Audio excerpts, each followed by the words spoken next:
The dust cloud rising from the abandoned wagon told Vincent Calloway something was wrong long before he heard the chains rattling inside. He had been riding through the New Mexico territory near Fort Stanton for 3 days straight, tracking a herd of stolen cattle that had vanished like smoke in the wind, when the peculiar sight stopped him cold on that scorching afternoon in June of 1873. Most sensible folks would have ridden past without a second thought, but Vincent had never been accused of being sensible, and the sound of metal scraping against wood pulled at something deep in his chest that he could not ignore. He dismounted slowly, his hand instinctively moving to the Colt revolver at his hip as he approached the weathered wagon. The vehicle sat at an odd angle, one wheel broken and half buried in the sandy earth. No horses remained hitched to the front, and the leather straps hung loose and frayed as if they had been cut in haste. The afternoon sun beat down mercilessly on the painted canvas cover, faded and torn in several places. Vincent circled the wagon once, his boots crunching on the dry ground, listening intently for any sound that might indicate danger. "Hello," he called out, his voice rough from days without much conversation. "Anyone in there?" The rattling intensified, followed by a muffled sound that might have been a voice. Vincent's heart began to pound harder as he reached for the back flap of the wagon cover. He pulled it aside quickly, squinting as his eyes adjusted to the dim interior, and what he saw made his blood run cold. A woman sat hunched in the corner, her wrists and ankles bound by heavy iron chains that were bolted to the wagon floor. Her dress, once perhaps a pale blue, was torn and stained with dirt and what looked like dried blood. Long auburn hair hung in tangled masses around her face, obscuring her features until she lifted her head to look at him. Her eyes, a striking green despite the obvious exhaustion and fear, met his with a mixture of hope and terror. "Please," she whispered, her voice cracked and dry. "Please help me." Vincent did not hesitate. He climbed into the wagon, his tall frame barely fitting in the cramped space, and knelt beside her. Up close, he could see the raw skin around her wrists where the manacles had rubbed her flesh raw. Anger surged through him, hot and fierce. "Who did this to you?" he demanded, already working at the chains with his hands, testing their strength. They were solid iron, professionally made, the kind used for prisoners. "Where are the people who left you here?" "Gone," she said, her voice barely audible. "They left me 2 days ago." "Maybe 3. I lost count. There was a fight, gunshots. They just ran." "Can you tell me your name?" Vincent asked, forcing his voice to remain calm even as fury burned in his gut. He pulled a small toolkit from his belt, the kind every cowboy carried for quick repairs on the trail. Among the tools was a sturdy file that might work on the chain links if he could find a weak spot. "Hannah," she replied. "Hannah Bailey. I was traveling from Santa Fe to meet my brother in Fort Stanton when they took me. 3 men stopped our stage about a week ago. They killed the driver and the other passengers. I do not know why they kept me alive." Vincent worked at the chains while she spoke, filing at one of the links connecting her wrist manacles. The metal was thick and stubborn, but he put all his strength into the task. Sweat dripped down his face in the stifling heat of the covered wagon, but he did not stop. "My name is Vincent Calloway," he said, needing to fill the silence with something other than the scraping of metal on metal. "I am a ranch hand from the Broken Arrow spread about 50 miles north of here. I have water and supplies on my horse. Once I get you free, we will get you cleaned up and figure out where to go from there." "Thank you," Hannah said, and he heard the tears in her voice. "I thought I was going to die here. I thought no one would ever find me."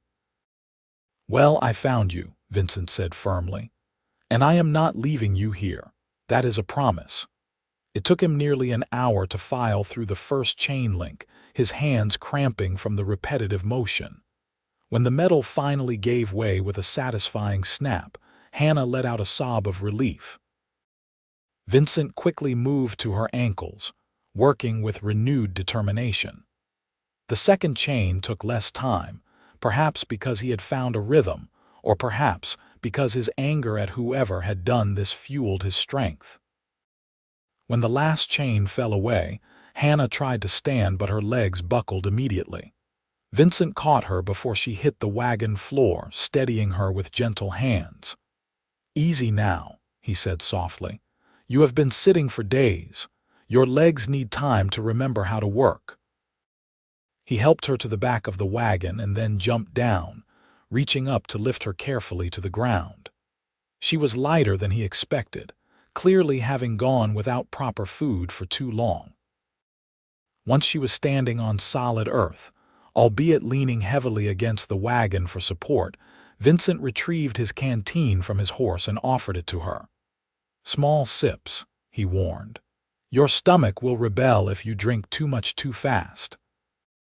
Hannah took the canteen with shaking hands and drank greedily despite his warning. When she finally lowered it, water dripped from her chin, and she looked slightly more alive. "I have some dried meat and hardtack in my saddlebag," Vincent said. "It is not much, but it will help. Let me get my bedroll too. You can sit on that instead of the ground." He moved quickly, gathering supplies and spreading his bedroll in the shade of the wagon.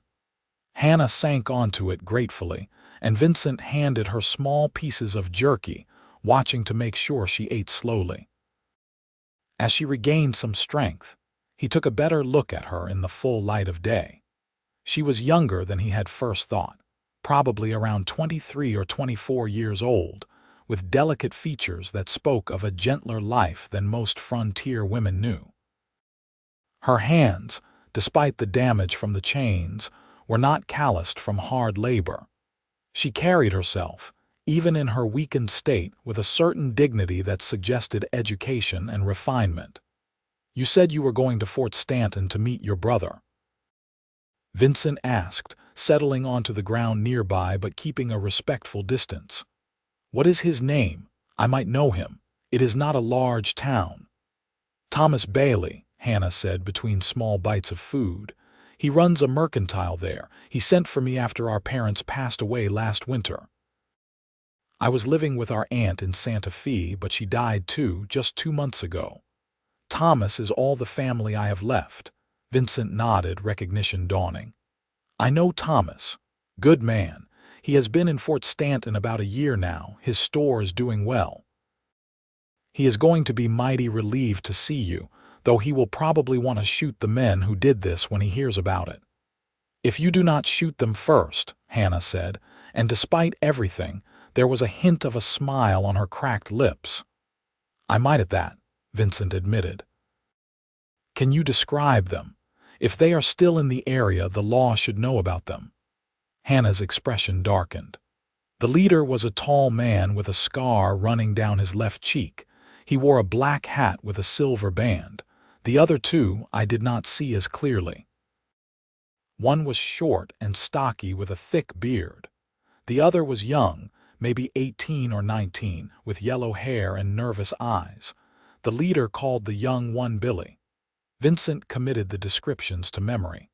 "I will pass that information along to the marshal in Fort Stanton. Men like that do not just disappear. Someone will have seen them." "They were talking about going to Mexico," Hannah added. "I heard them arguing about it the night before they abandoned me. The young one, Billy, he did not want to leave me chained up. He said it was not right." The leader hit him for saying so.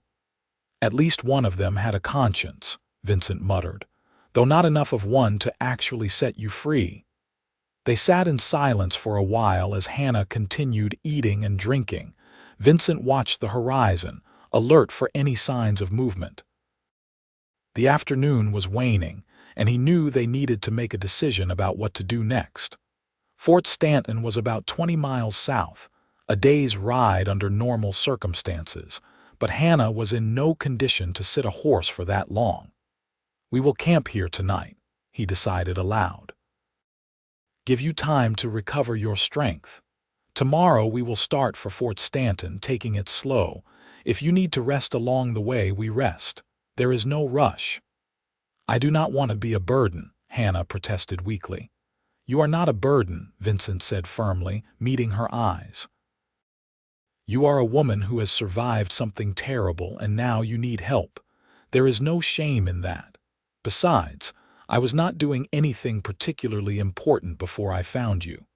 Those cattle I was tracking are long gone by now. You are a tracker?" Hannah asked, genuine interest cutting through her exhaustion. "Among other things," Vincent replied with a shrug. "I am whatever the ranch needs me to be. Mostly I work with the horses and cattle, but sometimes they send me out to find strays or check fence lines. I am good at reading signs, following trails. It is peaceful work usually." "It sounds lonely," Hannah observed. Vincent considered that.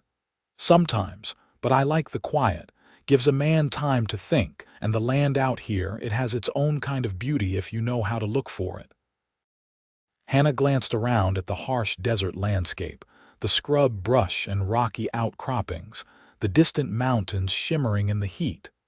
"I suppose I have not been in the right frame of mind to appreciate it lately."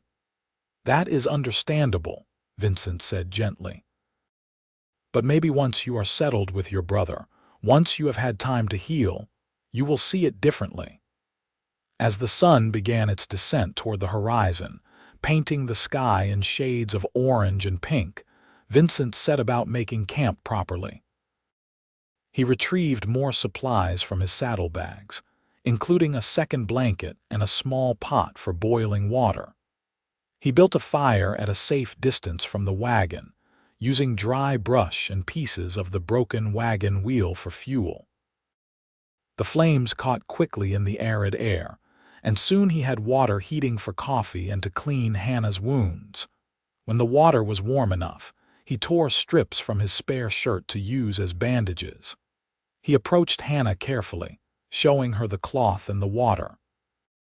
"I need to clean those wounds on your wrists and ankles," he said. "Otherwise they might become infected. I will be as gentle as I can, but it is going to hurt." Hannah nodded, extending her arms. "I trust you." Those three simple words struck Vincent with unexpected force. This woman, who had every reason to fear men after what she had endured, was placing her trust in him. He vowed silently not to betray that trust. He worked carefully, dabbing the warm water against the raw flesh, cleaning away dirt and dried blood. Hannah flinched but did not cry out, biting her lip against the pain. When her wrists were clean, he wrapped them in the cloth strips, tying them securely but not too tight. Then he moved to her ankles, repeating the process. "You have steady hands," Hannah commented, watching him work. "Have you done this before?" "Enough times," Vincent replied. "When you work on a ranch, people get hurt. Horses throw riders, cattle fight back, tools slip. You learn basic doctoring or you watch good men die from wounds that should not have killed them." "Where did you learn it?" she asked.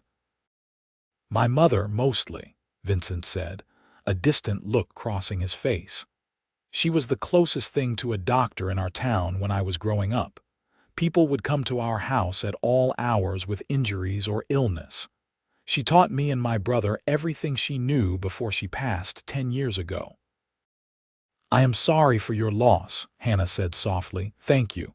It was a long time ago, but I still miss her. She was a strong woman, tough but kind. She would have liked you, I think." "Why do you say that?" Vincent finished wrapping her ankle and sat back. "Because you are strong too. Maybe you do not feel like it right now, but surviving what you did, staying sane through all that, it takes a special kind of strength. My mother always said you could tell a person's true character by how they handle the worst moments of their lives. I think you are handling it remarkably well." Hannah looked away and Vincent saw tears tracking down her cheeks. "I do not feel strong, I feel broken." "Being broken and being weak are not the same thing," Vincent said quietly. "Broken things can be mended, weak things just crumble. You are not crumbling, Hannah Bailey. You are still here, still fighting. That counts for something. She turned back to him, her green eyes bright with unshed tears. Thank you, Vincent, for finding me, for helping me, for treating me like a person instead of a problem to be solved. You are a person, he said simply. And a person deserves respect and kindness, especially after what you have been through. They shared a simple meal as darkness fell across the desert. Vincent made a weak coffee from his dwindling supplies and divided the last of his jerky between them. It was not much, but it was something.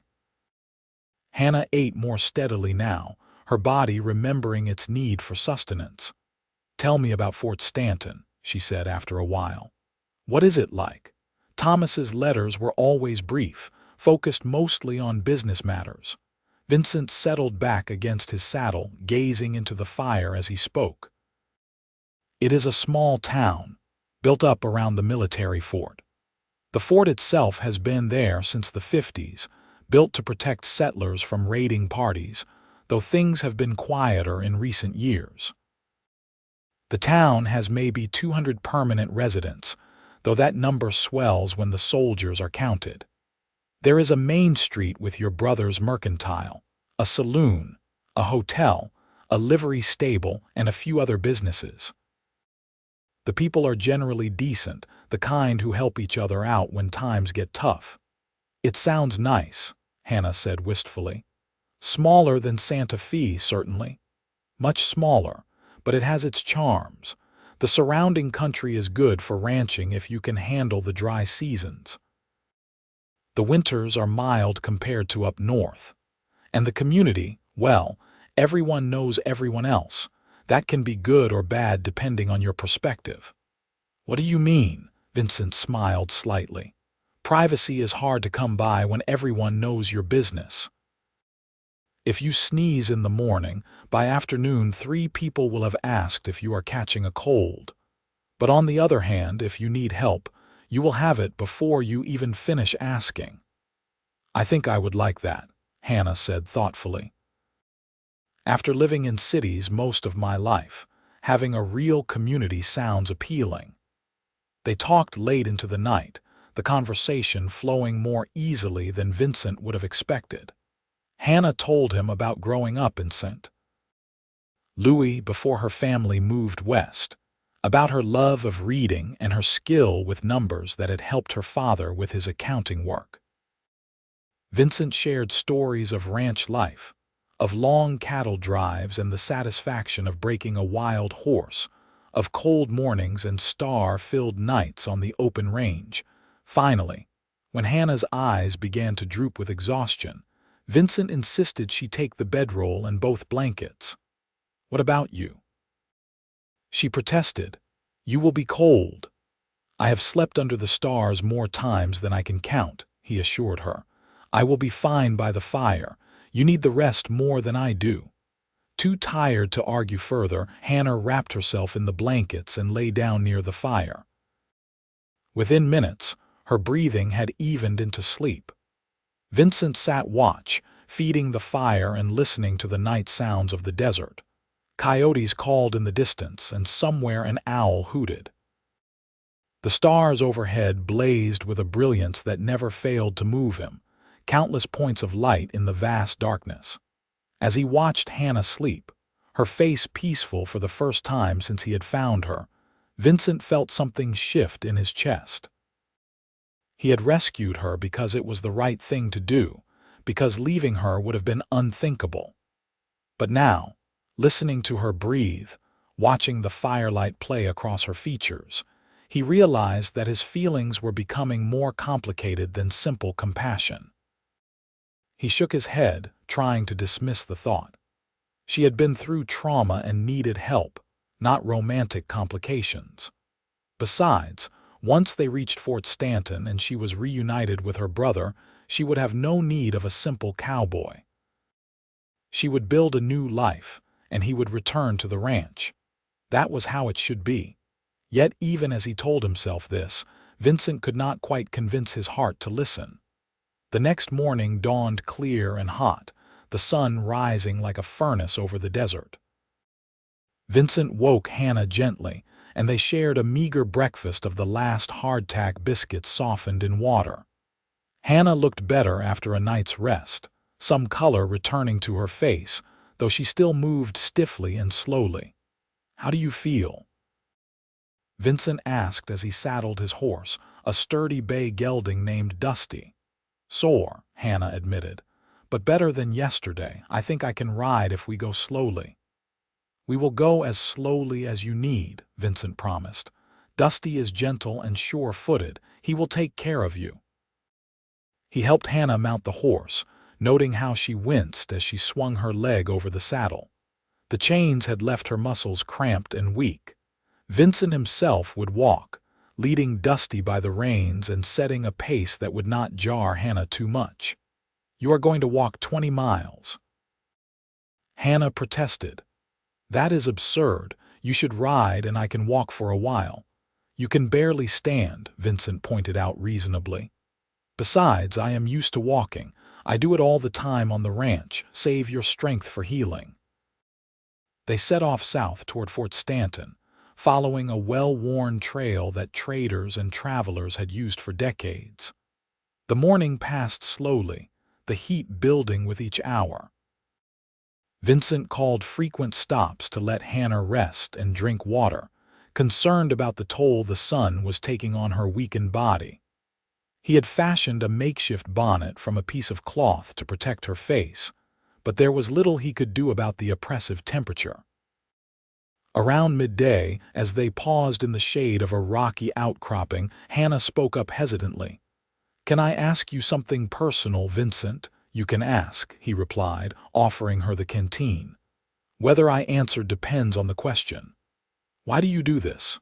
Work on a ranch, I mean." "You seem educated, thoughtful. You could probably do any number of things.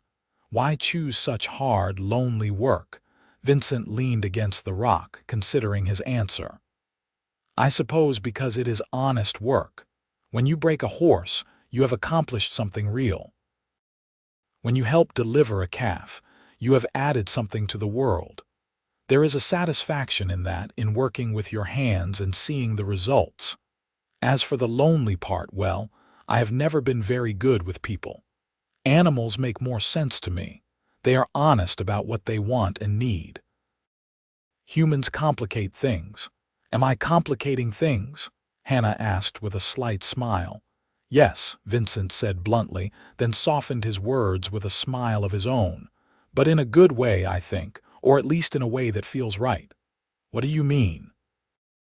He pushed off from the rock, suddenly uncomfortable with the direction of the conversation. "We should keep moving.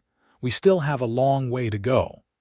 They continued south through the afternoon, the landscape gradually shifting as they approached Fort Stanton. The harsh desert began giving way to grasslands interspersed with juniper and piñon pine. The Capitan Mountains rose in the distance, their peaks touching the cloudless sky. It was beautiful country, wild and untamed, and Vincent found himself hoping Hannah would see its appeal. As evening approached, Vincent spotted a small creek running through a grove of cottonwood trees. The sight of actual running water after days of rationing lifted his spirits considerably. "We will camp here tonight," he announced. "You can wash properly, and we will refill our water supplies. Tomorrow we should reach Fort Stanton by midday." Hannah practically slid off Dusty in her eagerness to reach the water. Vincent caught her elbow, steadying her, then led her to the creek bank. The water was cool and clear, flowing steadily despite the summer heat. "I will set up camp over there," Vincent said, pointing to a spot back in the trees that would give Hannah privacy. "Take your time. Call if you need anything." "Thank you," Hannah said, already kneeling by the water's edge. Vincent busied himself with camp duties, trying not to think about Hannah washing in the creek. He gathered firewood, checked Dusty's hooves and gave him water, and laid out their remaining supplies. They were running low on food, but they would make do for one more night. When Hannah returned, her hair wet and hanging down her back, her face clean for the first time since he had found her. Vincent's breath caught in his throat. Without the dirt and exhaustion obscuring her features, she was genuinely beautiful. But more than that, she looked alive again, her eyes bright and a real smile on her lips.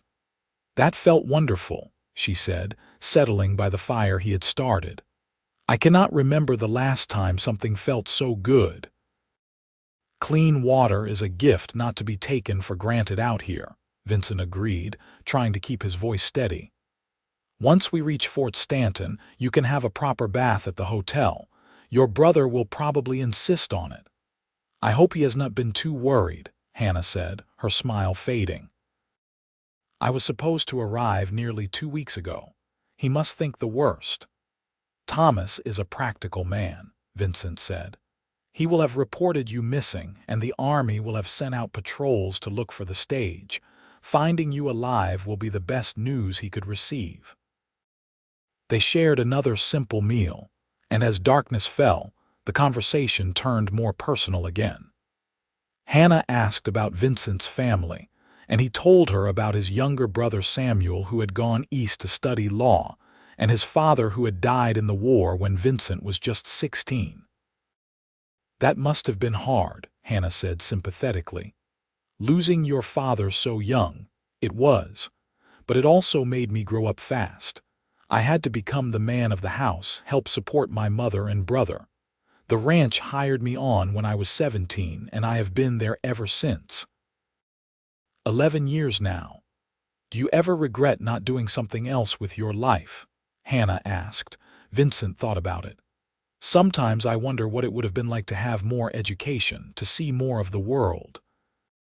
But then I think about the life I have, and I cannot honestly say I would change it. I am good at what I do. I have earned respect through hard work. That means something." "It means a great deal," Hannah agreed. "More than you might think." She paused, staring into the fire, then continued more quietly. "The men who took me, they treated me like I was nothing, like I was property to be used and discarded. But you have treated me like a person with dignity and worth. You have no idea how much that means to me, Vincent. How much you have already helped me heal."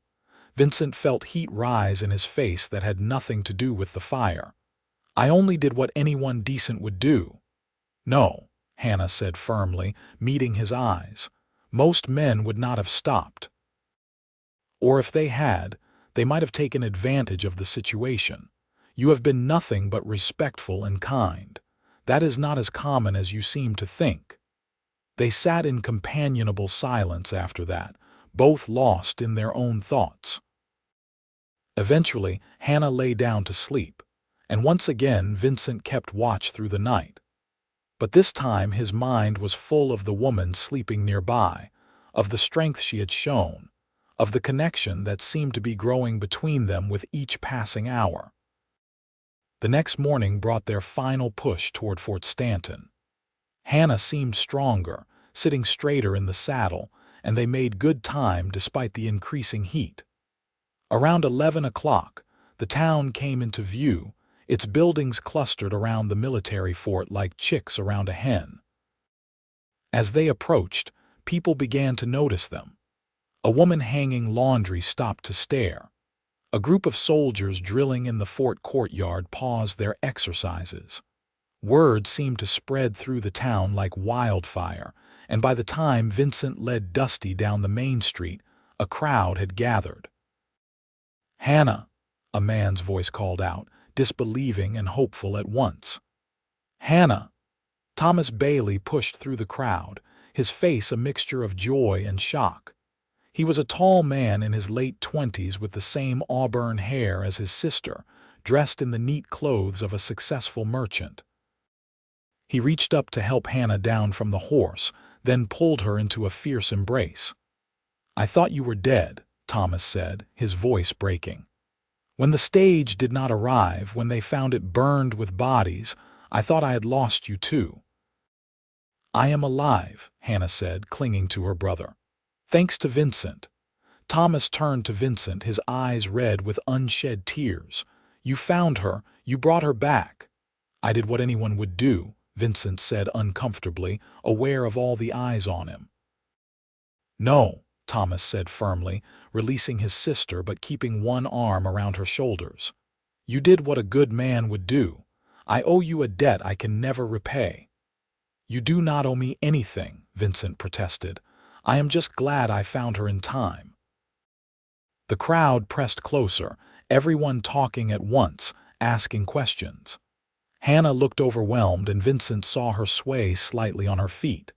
Thomas noticed too and immediately became protective. "Give us room," he called out. "My sister needs rest and care, not an interrogation." "I am taking her to the hotel. Dr. Simmons, if you could come along." An older man with graying hair stepped forward from the crowd. "Of course. Let me get my bag." Thomas began guiding Hannah toward the hotel, but she stopped and turned back to Vincent. "Wait," she said.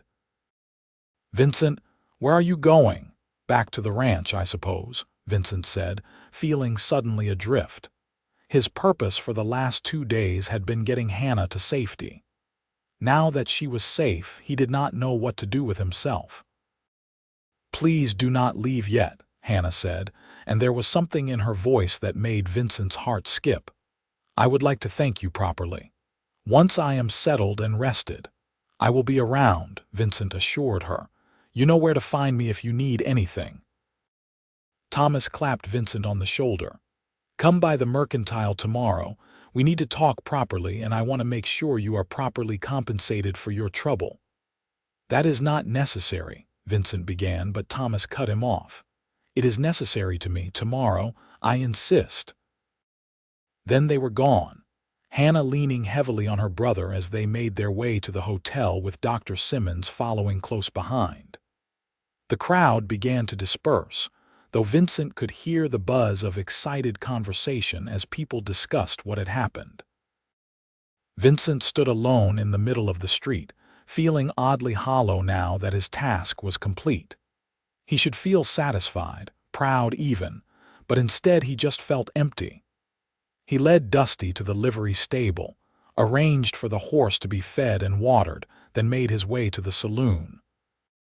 He ordered a whiskey and sat in a corner, nursing the drink and trying to sort through his tangled emotions. He had known Hannah for barely 2 days, but in that short time, she had become important to him in a way he did not fully understand. The thought of riding back to the ranch and never seeing her again sat like a stone in his gut. "That was quite the heroic rescue," a voice said, breaking into his thoughts. Vincent looked up to find Marshal Pike standing by his table. The lawman was in his 50s, weathered and sharp-eyed, with a reputation for fairness and efficiency. "Just did what needed doing," Vincent said. "Mind if I sit? I would like to hear the full story if you are willing to share it." Vincent gestured to the empty chair and the marshal sat down. Over the next hour, Vincent recounted everything Hannah had told him about her captors, describing the men in as much detail as he could remember. 3 men matching that description rode through here about a week ago, Marshal Pike said when Vincent finished. "Stayed just long enough to get supplies before heading south. I remember them because the young one, the blonde you called Billy, he had a bruised face like he had been in a fight. If they have crossed into Mexico, there is not much I can do officially. But I will send word to the border patrols. Maybe we will get lucky." "I hope you do," Vincent said. "Men like that do not deserve to get away with what they did." The marshal stood, tipping his hat. "You did a good thing, Calloway. Thomas Bailey is a respected member of this community, and bringing his sister home safe has earned you a lot of goodwill. If you ever need anything, you let me know." After the marshal left, Vincent finished his drink and considered his options. He could head back to the ranch tonight, report to his boss about the lost cattle and get back to his normal life. Or he could stay in town, at least for one more day, and see Hannah again as she had asked. His heart made the decision before his head could argue. He rented a room at the hotel, a luxury he rarely indulged in, and settled in for the night. Sleep came slowly, his mind full of green eyes and auburn hair and a smile that had started to heal despite the trauma it had endured. The next morning, Vincent woke early and cleaned himself up as best he could. He had spare clothes in his saddlebags, nothing fancy but clean at least. He shaved carefully at the wash basin in his room, trimmed his dark hair with his knife, and made himself presentable. Around mid-morning, he made his way to Thomas Bailey's Mercantile. The store was well stocked and organized, with everything from food staples to tools to fabric and household goods. Thomas was behind the counter, helping a customer, but he looked up when Vincent entered and waved him toward the back room. "Give me just a minute to finish this transaction," Thomas called. Vincent browsed the store while he waited, impressed by the variety and quality of the merchandise. Thomas clearly knew how to run a business. When the customer left, Thomas flipped the sign on the door to closed and gestured for Vincent to follow him upstairs. "I live above the store," Thomas explained as they climbed the narrow stairs. "Hannah is resting in the spare room. She wanted to see you." They entered a comfortable living space, simply furnished but clean and welcoming. Hannah was sitting in a chair by the window, dressed in a fresh blue dress that matched her eyes. Her hair was brushed and pinned up properly, and though she still looked tired, she was noticeably improved from the previous day. "Vincent," she said, her face lighting up when she saw him. "I am so glad you stayed." "I wanted to make sure you were all right," Vincent said, suddenly shy in the civilized surroundings. Out in the desert, he had known what to do, how to help. Here he felt out of place. "Sit down, please," Thomas said, indicating another chair. "I want to talk to you both." They sat, and Thomas paced for a moment before speaking. "The doctor says Hannah is going to be fine physically. The wounds on her wrists and ankles will heal, and she has no serious injuries beyond that. Emotionally, well, that will take more time. But Dr. Simmons recommended that she stay busy, keep her mind occupied with positive things rather than dwelling on what happened." "That makes sense," Vincent said. "The thing is," Thomas continued, "I run this store by myself. I could use help, someone to handle the books and interact with customers. Hannah is good with numbers and people. I was going to hire someone eventually anyway. It would be perfect except—" He paused and Hannah picked up the thread. "Except I am afraid to be alone. Yesterday, when Thomas had to go check on something in the store and left me upstairs by myself, I had a panic attack. I could not breathe, could not think. All I could see were those chains and that wagon." "That is normal after what you went through," Vincent said gently. "It will get better with time." "I know," Hannah said. "But in the meantime, I cannot be alone. And Thomas cannot close the store just to sit with me all day. We were trying to figure out a solution, and then I thought of you." Vincent's eyebrows rose. "Me?" Thomas jumped back in. "How married are you to working at the Broken Arrow Ranch?" "I am not married to it at all," Vincent said slowly. "It is a job, a good job, but still just a job." "Why?" "Because I could use another set of hands around here," Thomas said. "Someone to help in the store, to do deliveries, to handle the heavy lifting. The pay would be comparable to what you make at the ranch, and I can offer you room and board. There is a small room behind the store that is currently just used for storage, but we could clear it out and make it livable." Vincent looked between the two siblings, trying to understand what was being offered.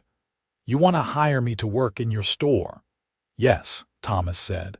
"But more than that, we want someone around that Hannah trusts, someone who makes her feel safe. And she trusts you, Vincent.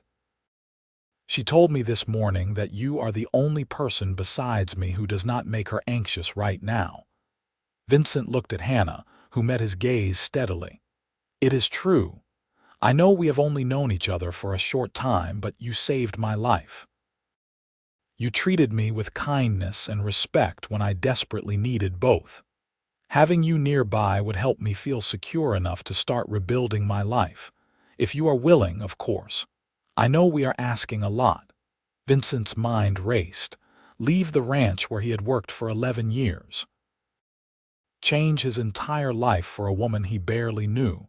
It seemed crazy. But then again, he had felt more alive in the last 2 days than he had in years. The thought of returning to the ranch and never seeing Hannah again made his chest ache. "Can I think about it?" he asked. "This is a big decision." "Of course," Thomas said. "Take all the time you need. The offer stands whenever you are ready to give me an answer." Vincent stood, suddenly needing air and space to think. "I should go. Let Hannah rest, but I will come back tomorrow with my decision." Hannah rose too, moving closer. "Thank you for considering it, Vincent. Whatever you decide, I will always be grateful for what you did for me." She took his hand, her touch light and warm, and Vincent felt something shift inside him. He looked down at their joined hands, then up into her green eyes, and suddenly the decision did not seem so difficult after all. "I will see you tomorrow," he promised. Vincent spent the rest of the day walking the streets of Fort Stanton, thinking through his options. He could keep working at the Broken Arrow, doing the same thing he had done for 11 years, living a solitary life that was comfortable but ultimately unfulfilling.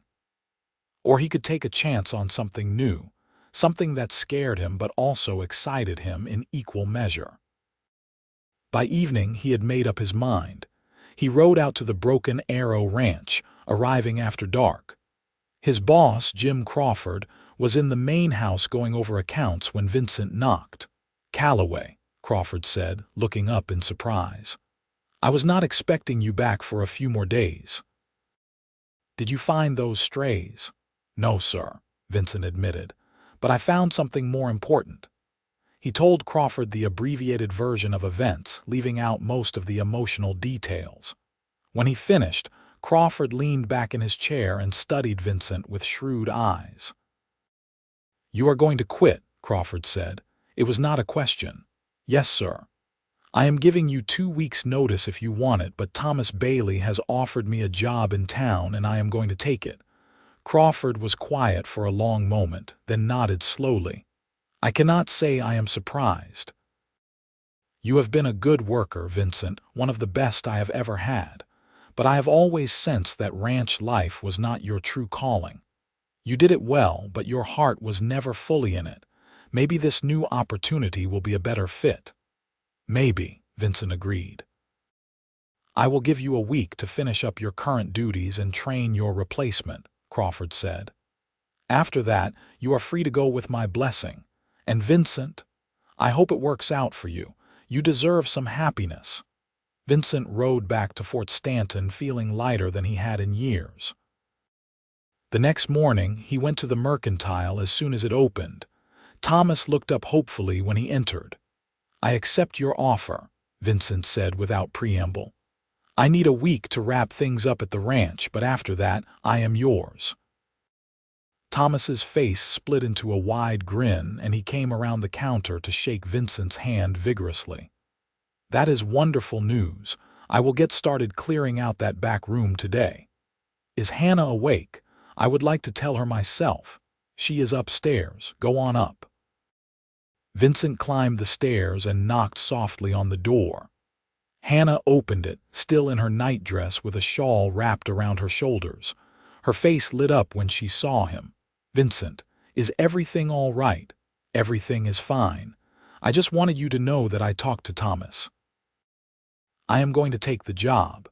I will be working here starting next week." The joy that transformed Hannah's face was worth every moment of uncertainty he had felt. She threw her arms around his neck in an impulsive embrace, and Vincent froze for a second before gently returning the hug. "Thank you," she whispered against his shoulder. "Thank you so much." When she pulled back, there were tears on her cheeks, but she was smiling. "This means the world to me, Vincent. I know you are doing this partly to help me, and I want you to know I will not take advantage of your kindness. I will work hard to get better, to not need protection anymore. I do not want to be a burden." "You are not a burden," Vincent said firmly, echoing his words from the desert. "And I am not just doing this for you. I am doing it for me too." The ranch was fine, but I think it is time for a change in my life. This feels right. Over the next week, Vincent divided his time between the ranch and Fort Stanton. He trained his replacement at the Broken Arrow, a young man eager to prove himself, and spent his evenings in town helping Thomas clear out the storage room that would become his new home. It was small but serviceable, with enough space for a bed, a chest of drawers, and a chair.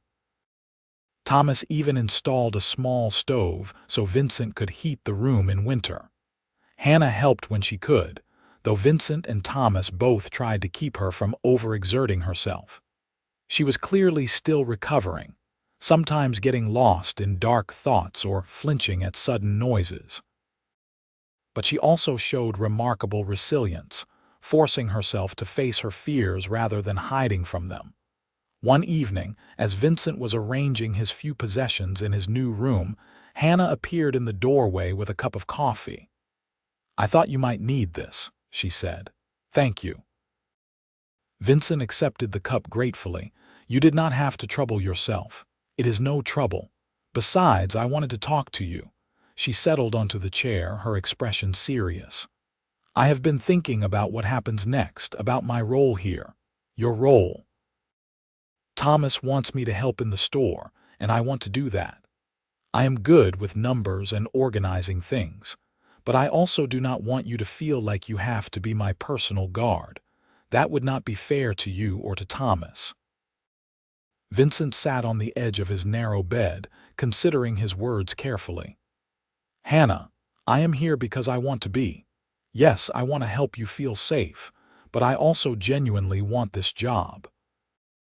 Working in a store, interacting with people, being part of a community, it appeals to me in a way ranch work never quite did. So please do not feel guilty about my being here." "But if I had not needed help, would you still have taken the job?" Hannah asked bluntly. Vincent thought about it honestly. "Probably not. But that does not mean I am here only out of obligation. Finding you, helping you, it changed something in me. It made me realize I wanted more from life than what I had. So yes, you were the catalyst for this change, but the desire for change was already there. You just helped me see it." Hannah smiled, some of the tension leaving her shoulders. "You have a way of saying exactly what I need to hear. I just try to be honest. That is a rare quality." She paused, then added more quietly, "I am glad you are here, Vincent. These past few days, knowing you were coming back to town each evening, it helped. It gave me something to look forward to." Before Vincent could respond, Thomas called up the stairs. "Hannah, dinner is almost ready." "Coming," she called back. She stood, smoothing her skirt. "Will you join us? Thomas is making stew." "I would like that," Vincent said. That dinner became the first of many. As June gave way to July, a comfortable routine developed. Vincent worked in the store during the day, learning the inventory and helping customers. Hannah gradually began spending more time downstairs, handling the bookkeeping and eventually even assisting customers when she felt up to it. Thomas managed the business side of things and did the buying trips to larger towns for supplies. The arrangement worked well. Having both Vincent and Thomas nearby helped Hannah slowly overcome her fear of being alone. She had setbacks, days when the memories overwhelmed her and she had to retreat upstairs. But those days became less frequent as time passed. For Vincent, the work was different from ranching but satisfying in its own way. He enjoyed talking to the customers, learning their stories and needs. The people of Fort Stanton accepted him readily, treating him as a local rather than an outsider. Several young women made it clear they would welcome his attention, but Vincent politely deflected their interest. His thoughts were increasingly occupied by Hannah. As the weeks passed and Hannah healed, Vincent found himself drawn to her more and more. It was not just her beauty, though she was lovely. It was her strength, her determination to rebuild her life despite the trauma. It was her quick mind and sharp wit, the way she could calculate complex figures in her head or remember every customer's preferences. It was her kindness, the gentle way she treated everyone who came into the store. But Vincent held back, uncertain if his feelings were returned or if Hannah saw him merely as a protector and friend. He told himself it was too soon anyway, that she needed time to fully heal before he could even consider expressing his growing affection. Then one evening in late July, everything changed. Vincent was closing up the store for the night when Hannah came down the stairs carrying a basket. "I made too much food," she said, though her shy smile suggested otherwise. "Would you like to join me for a picnic? There is a nice spot by the creek just outside town. Thomas said he will be fine on his own for an evening." Vincent's heart began to beat faster. A picnic sounds nice. They walked to the creek in the golden light of early evening, the heat of the day finally beginning to fade. Hannah led him to a spot beneath a cottonwood tree, spreading a blanket on the grass. She unpacked fried chicken, fresh bread, cheese, and even a small apple pie. "You made all this?" Vincent asked, impressed. "I have been helping Thomas with the cooking, trying to be useful. Turns out I am not bad at it." She settled on the blanket, patting the space beside her. "Sit, eat, tell me something about yourself that I do not already know." Vincent sat, accepting a piece of chicken. "What do you want to know? Anything? Everything. We talk every day, but it is usually about the store or current events. I want to know about you, what you dream about, what you want from life." Vincent chewed slowly, gathering his thoughts. "I suppose I want what most people want, a purpose, to feel like my life matters, to build something lasting." "And have you found that?" Hannah asked softly. "I am starting to think I have," Vincent admitted, meeting her eyes. "These last few weeks working in the store, being part of this community, it feels right in a way nothing else ever has. I feel like I belong." "I am glad," Hannah said. "You do belong, here with us." They ate in comfortable silence for a while, watching the creek flow by. Birds sang in the trees, and the evening breeze carried the scent of wildflowers. Finally, Hannah spoke again, her voice tentative. "Can I ask you something personal, Vincent? Always. You ever think about the future, about getting married, having a family?" Vincent's mouth went dry. "Sometimes, but I always figured I was too set in my ways, too solitary for that kind of life." "Why do you ask?" Hannah looked down at her hands, twisting them in her lap. "Because I have been thinking about it a lot lately. Before all this happened, I assumed I would eventually marry, have children, live a normal life. But after what those men did to me, I wondered if I was broken somehow. If any man would want me knowing what happened." "Hannah," Vincent said fiercely, setting down his food and turning to face her fully. "You are not broken. What happened to you was terrible, but it does not define you. Any man worth having would see that. Would see your strength and courage and all the other amazing things that make you who you are." Tears welled in Hannah's eyes. "Is that how you see me?" "Yes," Vincent said simply. "That is exactly how I see you. And if I told you that over these past weeks I have come to care for you as more than a friend, that when I think about my future, you are in it, would that scare you away?" Vincent's heart felt like it might burst from his chest. "It would not scare me at all. Because I have been thinking the same thing, but I was afraid to say anything. I did not want to push you or make you uncomfortable." "You could never make me uncomfortable," Hannah said, reaching out to take his hand. "You make me feel safe. You make me feel valued. You make me feel like myself again." Vincent squeezed her hand gently, hardly daring to believe what was happening. "Hannah Bailey, I think I am falling in love with you. I probably have been since I first found you in that wagon and saw the fire in your eyes despite everything you had been through." "I think I am falling in love with you too," Hannah whispered. "Is that crazy? Is it too fast?" "Maybe," Vincent admitted. "But sometimes the heart knows what it wants faster than the head can catch up, and my heart wants you if you will have me." Hannah smiled, and it was like the sun breaking through clouds. "I will have you, Vincent Calloway, gladly and gratefully." Vincent leaned forward slowly, giving her time to pull away if she wanted. But Hannah met him halfway, their lips coming together in a kiss that was gentle and sweet and full of promise. When they finally pulled apart, both were smiling. They stayed by the creek until the stars came out, talking and laughing and stealing kisses. When they finally returned to town, walking hand in hand, both felt lighter than air. Thomas took the news of their courtship with genuine pleasure, giving Vincent a hearty handshake and hugging his sister tightly. "I could not ask for a better man for you," he told Hannah. "Vincent is honest and hardworking and clearly adores you." "That he does," Hannah agreed, smiling at Vincent with such open affection that he felt his cheeks heat. Over the following months, Vincent and Hannah courted in the traditional way, chaperoned by Thomas or walking together in public places. But their connection deepened with each passing day. They talked about everything, learning each other's hopes and fears and dreams. Hannah shared more about her ordeal, working through the trauma with Vincent's patient support.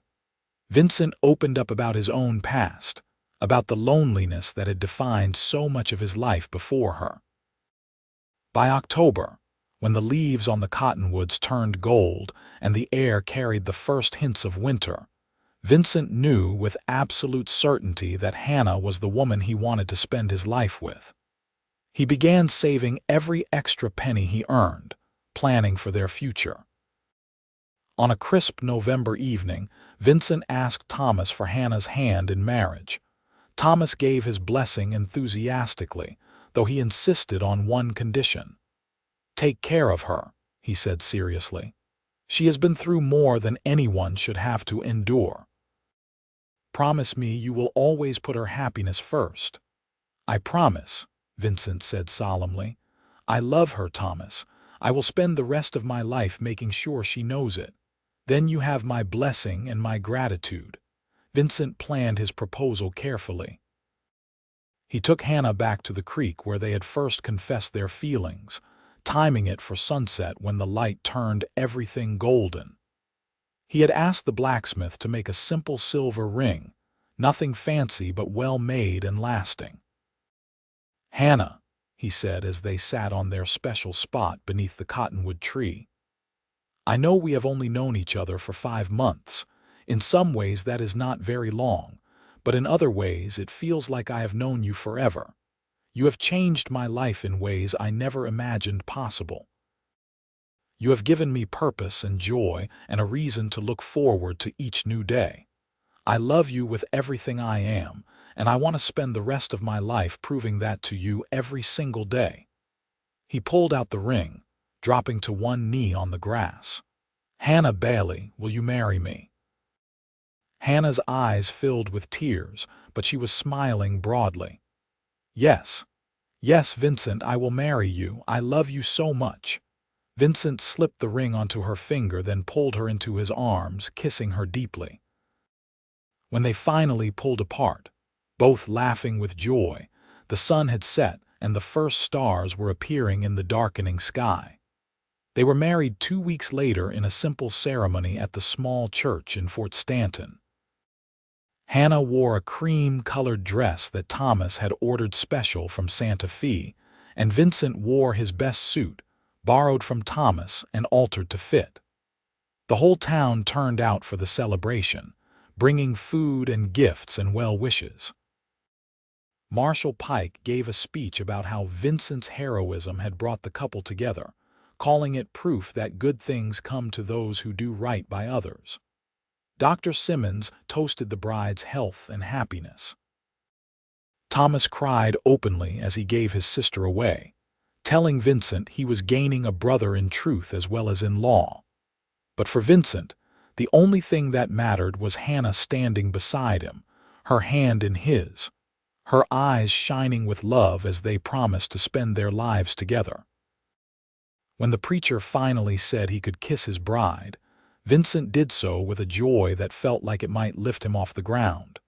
Thomas had prepared a surprise for them. He had rented a small house on the edge of town, just 2 rooms but private and cozy, as a wedding gift. The house came furnished with the basics, and the community had chipped in to add the finishing touches like curtains and dishes and a warm quilt for the bed.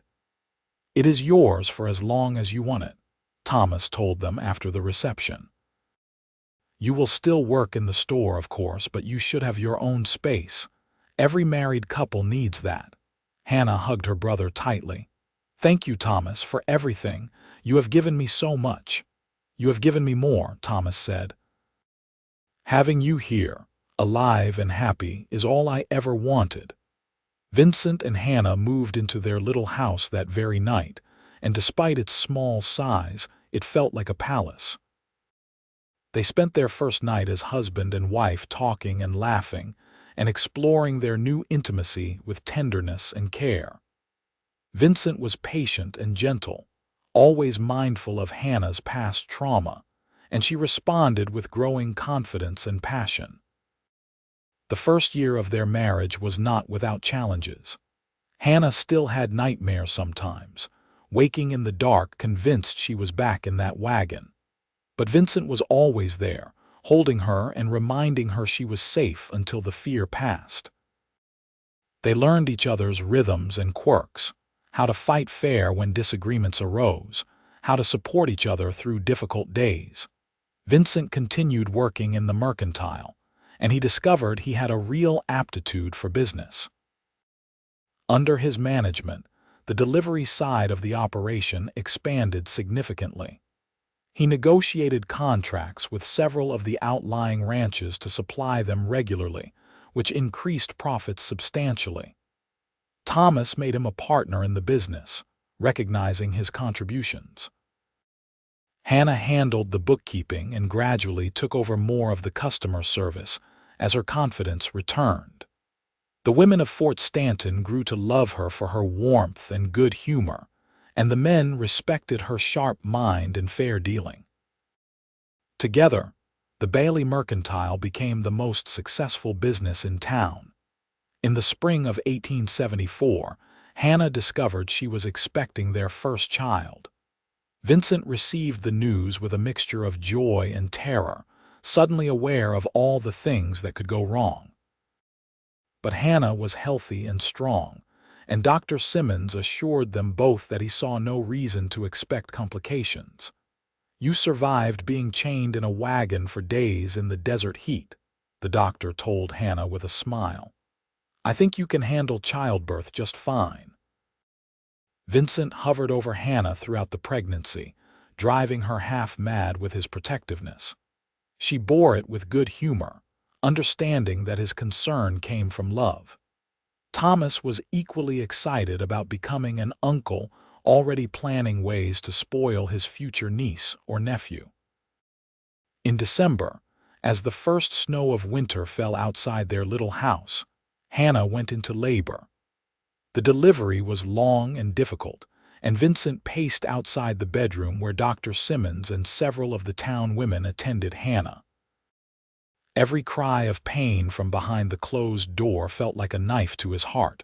Finally, after what seemed like an eternity, he heard a new sound, the thin, angry wail of a newborn baby. The door opened, and one of the women beckoned him inside. He rushed to Hannah's side, finding her exhausted but smiling, cradling a tiny bundle in her arms. "It is a boy," she said softly. "A healthy, beautiful boy." Vincent looked down at his son, seeing his own dark hair and Hannah's delicate features miniaturized in the small face. Emotion overwhelmed him, tears streaming down his face as he touched the baby's impossibly tiny hand. "He is perfect," Vincent managed to say. "You are both perfect." They named him William Thomas Calloway, after Hannah's father and her brother. Little William was a content baby, sleeping well and rarely fussing. He had Vincent's dark coloring but Hannah's green eyes, and both parents doted on him shamelessly. As William grew, the mercantile continued to thrive. Vincent and Hannah worked together seamlessly, dividing the business responsibilities while taking turns caring for their son. Thomas proved to be a devoted uncle, often taking William so his parents could have time together. 2 years after William's birth, Hannah became pregnant again. This time the pregnancy was easier, and she delivered a healthy daughter in the summer of 1876. They named her Sarah Marie, and she had her mother's auburn hair and her father's dark eyes. William, now a precocious 2-year-old, was fascinated by his baby sister, constantly wanting to hold her and help care for her. Life settled into a comfortable pattern. The years passed peacefully, marked by the changing seasons and the steady growth of their children and their business. Vincent sometimes thought back to that day in the desert when he had found Hannah chained in that wagon, and he marveled at how completely his life had changed. One evening in the spring of 1879, Vincent and Hannah sat on the porch of their house, watching William and Sarah play in the yard. William was now 4 years old, tall for his age and full of energy.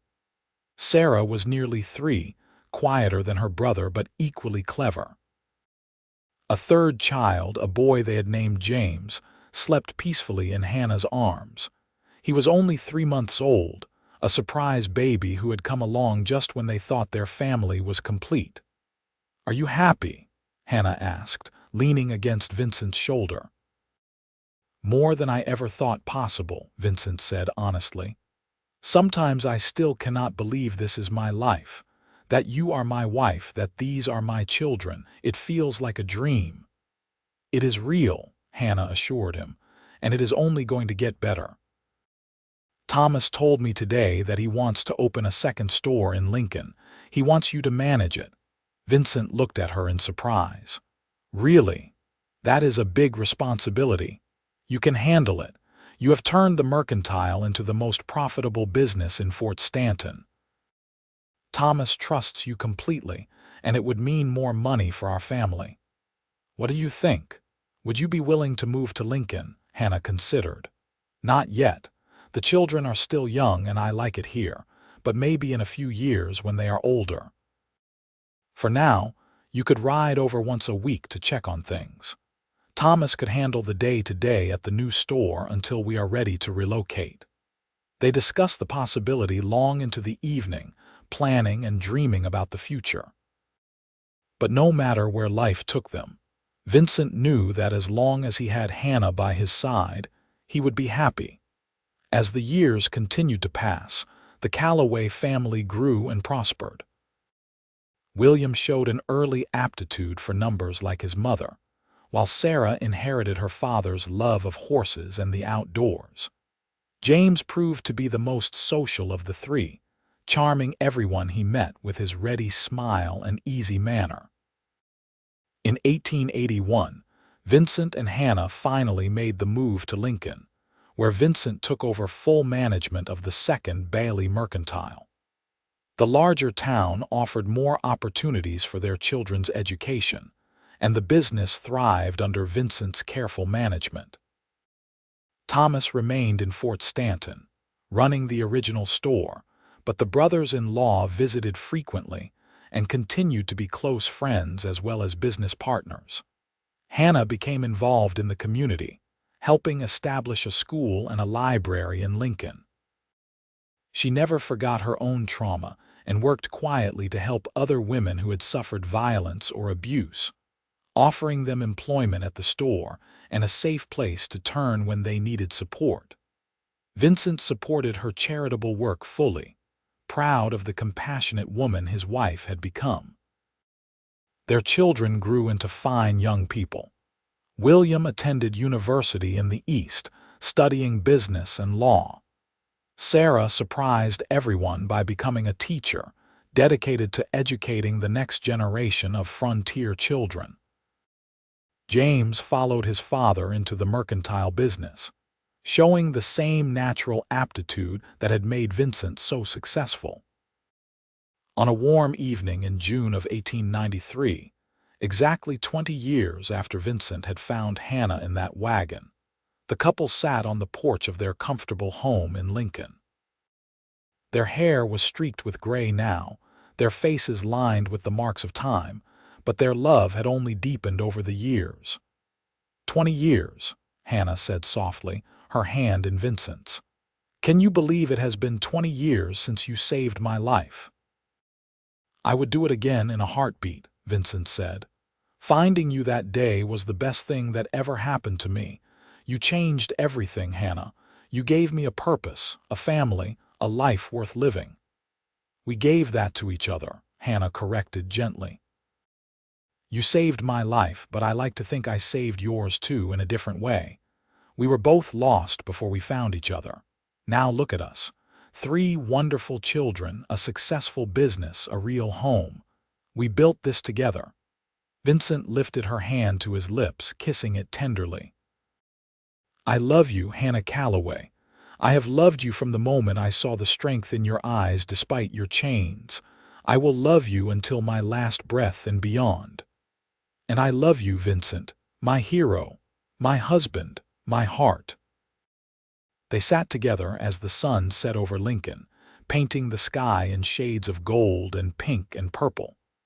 Somewhere inside the house, they could hear James talking with his young wife about their plans for the future.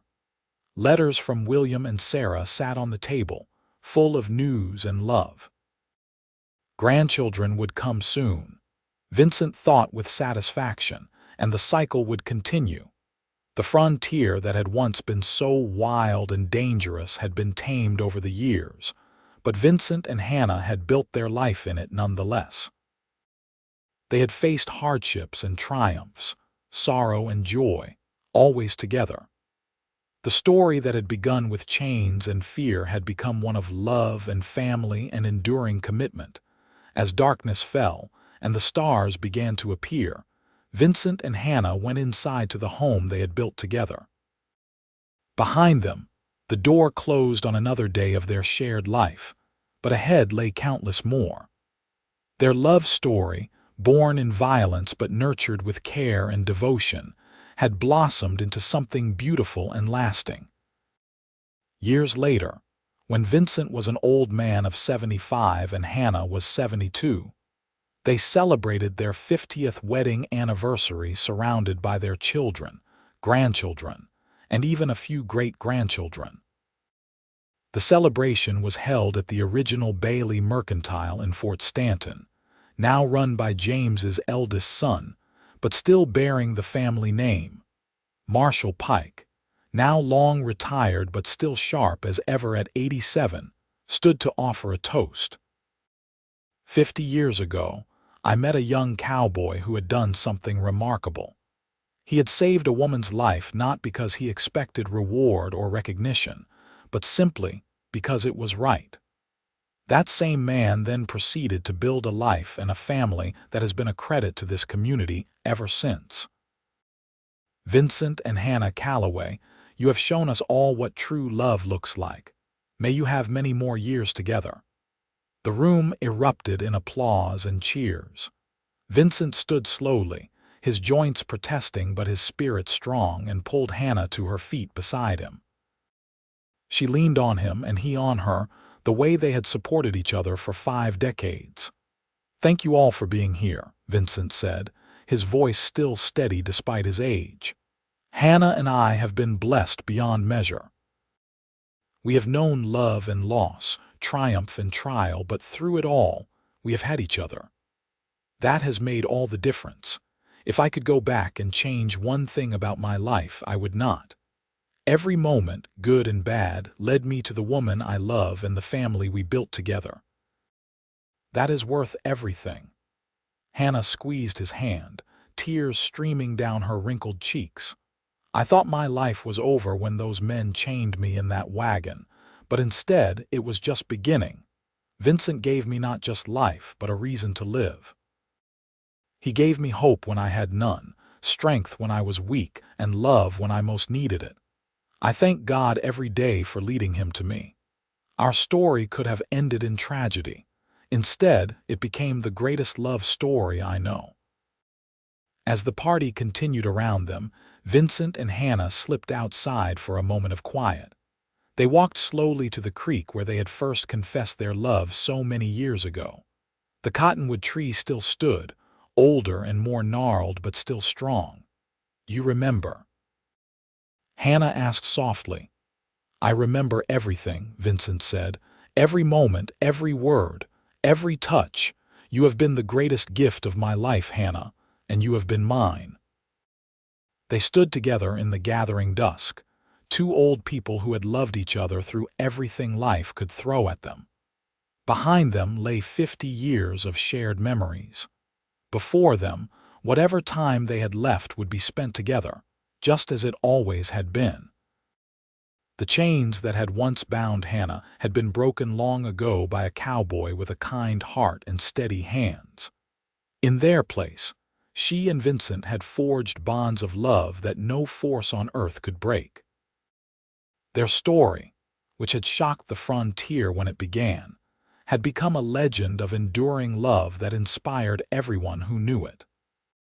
And as the stars came out over New Mexico territory, just as they had on that first night so long ago, Vincent and Hannah Calloway returned to their family, their love as strong as ever, their story complete but never truly ending.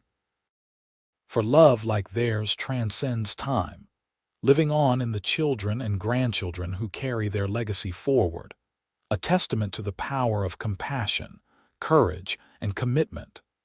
The cowboy who found a woman chained in a wagon had done more than save her life that day in 1873. He had found his own salvation, his purpose, his heart. And together they had built something that would last forever, a love story for the ages, born in the Wild West and tempered by time into something unbreakable and eternal. Their house in Lincoln eventually became a gathering place for the whole family, a home filled with laughter and love where children played and stories were told. Vincent and Hannah lived to see their youngest great-grandchild born, a girl with auburn hair and green eyes who reminded everyone of Hannah in her youth. They named her Hope, because that was what Vincent and Hannah's story represented. Hope that love can bloom even in the darkest circumstances. Hope that broken things can be mended. Hope that kindness and courage still matter. When Vincent passed away peacefully in his sleep at the age of 81, with Hannah holding his hand, the entire territory mourned. His funeral was attended by hundreds, people whose lives he had touched through his kindness, integrity, and unwavering love for his wife and family. Hannah spoke at the service, her voice trembling but clear. "My husband was a hero, but not in the way most people think. He was not a hero because he found me and freed me from those chains, though I will always be grateful for that. He was a hero because every single day after that, he chose love. He chose compassion. He chose to build rather than destroy, to heal rather than harm. He showed me what it means to live with integrity and purpose. I will miss him every moment for the rest of my days, but I will also celebrate him, because the love we shared made both our lives immeasurably richer." Hannah lived another 5 years after Vincent's death, surrounded by family and honored by the community. She spent her final years writing down their story, wanting future generations to know how a chance encounter in the desert had led to a lifetime of love. Her memoir, published by her grandson, became a treasured record of frontier life and enduring romance. When Hannah finally passed away at 87, she was laid to rest beside Vincent in the cemetery overlooking Fort Stanton, Their shared headstone bore a simple inscription: Vincent and Hannah Calloway. He broke her chains. She freed his heart, together forever. But their story did not end with their deaths. It lived on in their descendants, in the businesses that still bore their name, in the schools and libraries Hannah had helped establish, in the acts of kindness inspired by Vincent's example. Children in Lincoln and Fort Stanton grew up hearing the legend of the cowboy who saved the chained woman, and then married her, building a love that lasted 57 years until death finally parted them. On the spot where Vincent had found Hannah in that abandoned wagon, someone eventually erected a small marker. It simply read, "Here began a love story, June 1873. Couples would sometimes ride out to the spot to see where the legend began, imagining that fateful day when a cowboy's choice to stop and help changed two lives forever. The cottonwood tree by the creek where Vincent had proposed became another landmark, couples carving their initials in the bark beside the weathered V+H that Vincent had carved the night he asked Hannah to marry him. The tree grew old but never died, standing as a living monument to their enduring love. And so the story of Vincent Calloway and Hannah Bailey became part of the fabric of New Mexico history. It was a story that shocked the frontier not because of its drama, though there was plenty of that, but because of what came after. In a time and place known for violence and hardship, their story proved that love could still triumph, that kindness still mattered, that two people who chose each other could build something lasting and beautiful.